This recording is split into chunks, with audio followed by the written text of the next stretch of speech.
Hi കൂട്ടുകാരെ, അദ്രീസ് വേൾഡിലേക്ക് എല്ലാവർക്കും സ്വാഗതം. ഇന്ന് നമ്മൾ ഉണ്ടാക്കാൻ പോകുന്നത് നമ്മുടെ വീടുകളിൽ ഒരു കാലത്ത് ആഴ്ചയിൽ പലതവണ ഉണ്ടാക്കിയിരുന്ന ഒരു സിമ്പിൾ പക്ഷേ അതീവ രുചികരമായ വിഭവമാണ് കേട്ടോ കായയും പയറും മെഴുക്കുവരട്ടി. ഇന്നത്തെ കാലത്ത് പലവിധ റെസിപ്പികൾ നമ്മൾ പരീക്ഷിക്കുന്നുണ്ടെങ്കിലും അവസാനം മനസ്സ് തരുന്നത് ഇങ്ങനെയുള്ള നാടൻ രുചികളിലാണ് അല്ലേ. ചൂട് ചോറിൻ്റെ കൂടെ ഒരു സ്പൂൺ നെയ്യും ഈ മെഴുക്ക് പുരട്ടിയും ഉണ്ടെങ്കിൽ വേറെ കറിയൊന്നും വേണ്ട.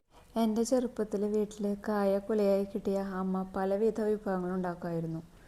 അതിൽ ഏറ്റവും കൂടുതൽ കാത്തിരുന്നത് ഈ മെഴുക്ക് പുരട്ടിക്കാണ് കേട്ടോ. പയർ വീട്ടുതോട്ടത്തിൽ നിന്നോ അടുത്തുള്ള കടയിൽ നിന്നോ വാങ്ങി വരും. രാവിലെ പറിച്ച പയറിന് ഒരു പ്രത്യേക മധുരമാണ്. അമ്മ അടുക്കളയിൽ കടുക് പൊട്ടിക്കുന്ന മണം വന്നാൽ ഇന്ന് എന്തോ സ്പെഷ്യൽ ഉണ്ടെന്ന് അപ്പോൾ തന്നെ മനസ്സിലാവും കേട്ടോ.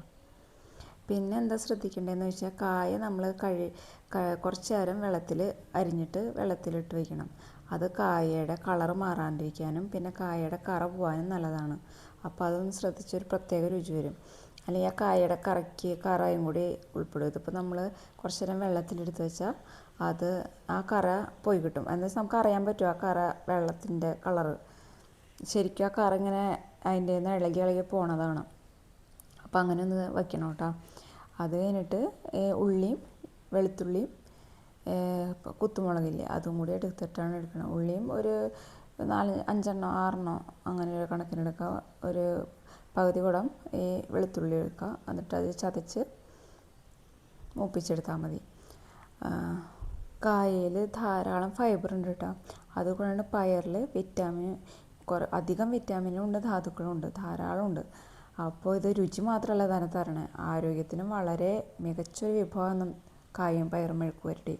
ഇത് ചൂട് ചോറിൻ്റെ ഒപ്പം സാമ്പാറിൻ്റെ കൂടെയൊക്കെ ആയിട്ട് മോരുകറി, മീൻകറി, അതിൻ്റെ കൂടെ സൈഡായിട്ട് പപ്പടം കൂടി ഉണ്ടെങ്കിൽ ഇത് പിന്നെ ഒന്നും വേണ്ട, അത്ര കണ്ട് രുചിയാണ് കേട്ടോ. പലപ്പോഴും ഈ ചോറുണ്ണാനും ഈ കഞ്ഞിക്കൊക്കെ ഇത് മാത്രം മതി. ഈ മെഴുക്ക് പുരട്ടി ഉണ്ടെങ്കിൽ നമുക്ക് അത്ര കണ്ട് രുചിയല്ലേ. അതിൻ്റെ ഒരു സ്മെല്ലും വരും അത് ഉണ്ടാക്കുമ്പോൾ. അപ്പോൾ എല്ലാവരും ചെയ്ത് നോക്കണം കേട്ടോ. ഈ രീതിയിലാണ് കേട്ടോ അപ്പോൾ നമ്മൾ കായും പയറും മെഴുക്ക് പുരട്ടി ഞാനിവിടെ ഉണ്ടാക്കുന്നത്. അവിടെയൊക്കെ എങ്ങനെയാണ് ഉണ്ടാക്കണേന്നൊന്ന് കമൻറ്റ് ചെയ്യണേ. അപ്പോൾ നമ്മൾക്ക് കായും മെഴുക്ക് പുരട്ടിയാണ് ഇന്നത്തെ ദിവസം നമ്മൾ പരിചയപ്പെടുത്തിയത് കേട്ടോ. ഇതെല്ലാവരും ചെയ്തിട്ടുണ്ടെങ്കിൽ അഭിപ്രായം പറയണേ. വീഡിയോ ഇഷ്ടമായെങ്കിൽ ലൈക്ക് ചെയ്യണം കേട്ടോ. എല്ലാവർക്കും നന്ദി. അടുത്ത വീഡിയോ ആയിട്ട് വീണ്ടും വരാം. പിന്നെ എന്താ, ഞാൻ പഴയ വായനശീലം പൊടി തട്ടിയെടുത്തിട്ടുണ്ട്. ഇപ്പോൾ പുസ്തകങ്ങളൊക്കെ വായിക്കാൻ തുടങ്ങിയിട്ടുണ്ട്. ഇപ്പോൾ 3-4 പുസ്തകങ്ങളോളം കഴിഞ്ഞിട്ടുണ്ട്. അപ്പോൾ വായിക്കാൻ എങ്ങനെയായാലും ഒരു ദിവസം ഇത്തിരിയെങ്കിലും സമയം കണ്ടെത്തുന്നുണ്ട്. ഇപ്പോൾ ഞാൻ ഓഫീസിലത്തെ മാഡത്തിൻ്റെ അല്ലെങ്കിൽ അവിടുത്തെ സ്റ്റാഫിൻ്റെയൊക്കെ ബുക്കുകളാണ് കേട്ടോ കൊണ്ടുവരണേ. ഇനി എനിക്ക് സ്വന്തമായിട്ട് ബുക്ക് വാങ്ങി ഒരു ചെറിയൊരു ലൈബ്രറി സെറ്റ് ചെയ്യണമെന്നുണ്ട്. അതിനു മുമ്പ് നമുക്കൊന്ന് വായന ഒരു ശീലമാക്കി എടുക്കണമല്ലോ. അതിനുവേണ്ടി ഞാനിപ്പോൾ പുസ്തകങ്ങളൊക്കെ തിരഞ്ഞുപിടിച്ച് ഇഷ്ടപ്പെട്ട പുസ്തകങ്ങളൊക്കെ അവരപ്പോൾ കൊണ്ടുവരും. അവർ നല്ലതാണെന്ന് പറഞ്ഞിട്ട് നമ്മൾ വായിക്കുമ്പോൾ നമുക്കൊരിഷ്ടം തോന്നണമല്ലോ. ആ കണക്കിനുള്ള പുസ്തകങ്ങളാണ് ഇപ്പോൾ വായിക്കണത്. ഇപ്പോൾ അതാണ് ഇപ്പോഴത്തെ പുതിയ വിശേഷം. പുതിയ പുസ്തകങ്ങൾ ഓരോന്ന് വായിക്കാൻ തുടങ്ങി.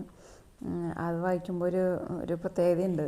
എന്താ വെച്ചാൽ ഇപ്പോൾ ആ ഹാബിറ്റാക്കി എടുക്കാൻ ആഗ്രഹമുണ്ട്. അതൊന്നും മാറാണ്ടിരിക്കട്ടെ.